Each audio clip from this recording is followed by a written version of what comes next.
নমস্কাৰ, আশা কৰো সকলোৱে ভালে আছে। আজি এটা নতুন ভিডিঅ'লৈ আপোনালোকক স্বাগতম জনাইছোঁ, য'ত আমি আলোচনা কৰিম 4,500টা পদৰ LP/UP যিটো এডভাৰটাইজমেণ্ট ওলাইছিল, আৰু সেই এডভাৰটাইজমেণ্টৰ লাষ্ট ডেট আমাৰ সমাগত।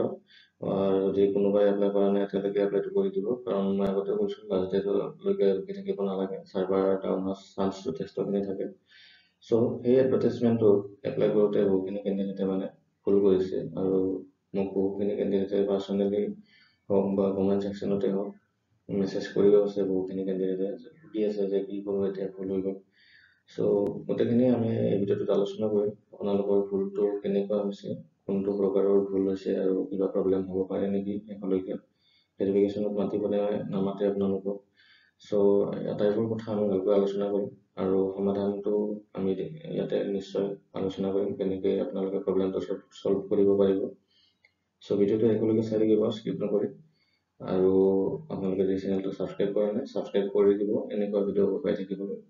চ' অলপ ভিডিঅ'টো ষ্টাৰ্ট কৰোঁ।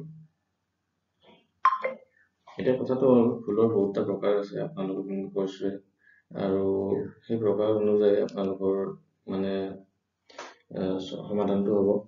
চ' এতিয়া কথা হ'ল, বহুখিনি কেণ্ডিডেটে নিজৰ নামটোৱে ভুল কৰি দিছে, যে এপ্লাই কৰোঁতে মানে বহুখিনি কেণ্ডিডেটে কি কৰিছে, নিজে কৰা নাই, এপ্লাই কৰা দোকানত, অনলাইন এপ্লাই কৰা দোকানবিলাকত গৈছে।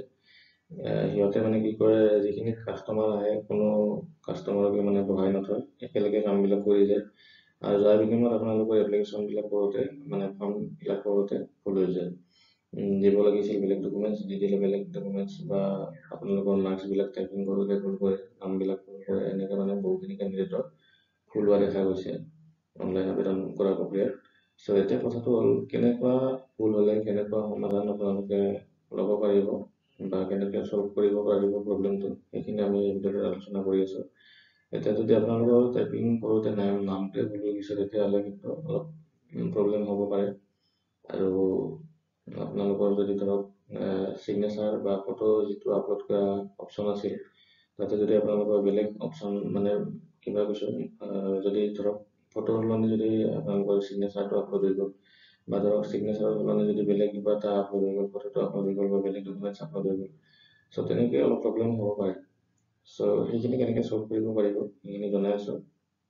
লগতে বহুখিনি কেণ্ডিডেটৰ এড্ৰেছ ভুল হৈছে, চাৰ্টিফিকেট নাম্বাৰ ভুল হৈছে, ডকুমেণ্টছ আপলোড কৰোঁতে ভুল হৈছে, দিব লাগিছিল হাই ছেকেণ্ডেৰী, দি দিলে মেট্ৰিকৰ, বা কিছুমান কেণ্ডিডেটে সুধি আছে যে ডিগ্ৰীখন দিয়া নহ'ল, কিবা প্ৰব্লেম হ'ব পাৰে নেকি।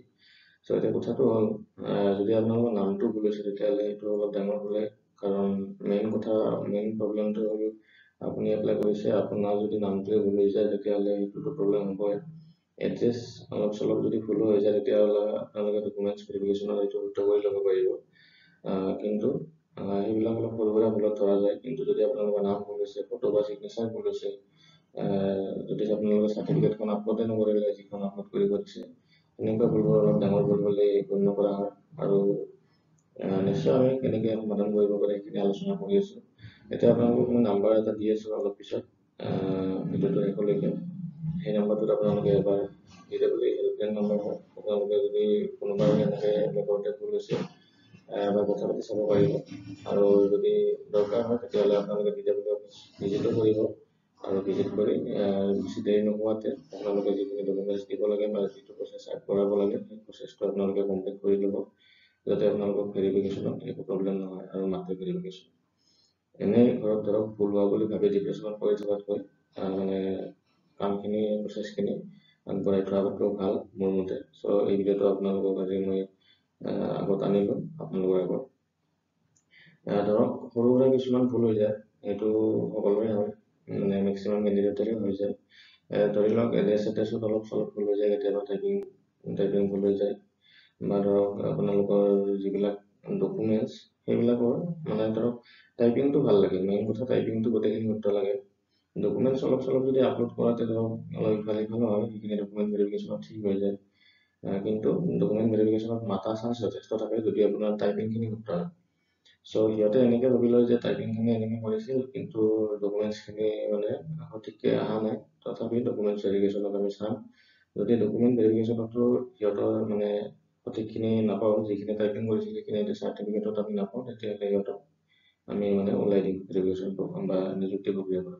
চ' তেনেকৈ এটা মানে মেণ্টেলিটি ৰাখে। এতিয়া কথাটো হ'ল আপোনালোকৰ টাইপিংটো যদি কিবা কাৰণত ভুল হৈ গৈছে তেতিয়াহ'লে আপোনালোকে এবাৰ DWP অফিচৰ হেল্পলাইনত ফোন কৰি চাব।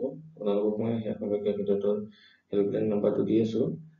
বহুখিনি টেনশ্যন লোৱাৰ দৰকাৰ নাই। যদি কোনোবাই ভুল হৈছেও এবাৰ হেল্পলাইন নাম্বাৰত ফোন কৰি চাব, আৰু যদি দৰকাৰ হয় তেতিয়াহ'লে অফিচটো এবাৰ ভিজিট কৰিব, DWP অফিচ। নিশ্চয় তাতে আপোনালোকক কিবা এটা সমাধান দিব। আৰু লগতে আপোনালোকে যদি এপ্লাই কৰা নাই এপ্লাইটো কৰি দিব, শেষলৈকে ৰখি থাকিব নালাগে। বাকী আজি ভিডিঅ'টো এইখিনি আছিল। আপোনালোকে শেষলৈকে চাই থকাৰ বাবে ধন্যবাদ। আজিলৈ আহিছোঁ। আপোনালোকক মই নাম্বাৰটো দি আছোঁ, ভেৰিফিকেশ্যন যিটো আপোনালোকৰ হেল্পলাইন যিটো নাম্বাৰ আছে, সেই হেল্পলাইন নাম্বাৰটো আপোনালোকক মই দি আছোঁ।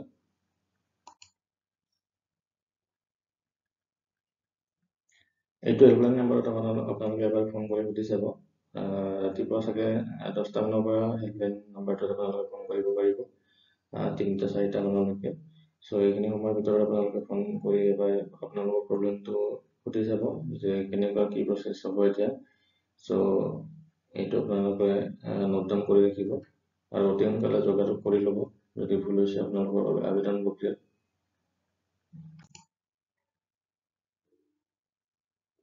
বাকী আজিলৈ আহিছোঁ ইমানখিনি। একেলগে চাই থকাৰ বাবে ধন্যবাদ। Thank U.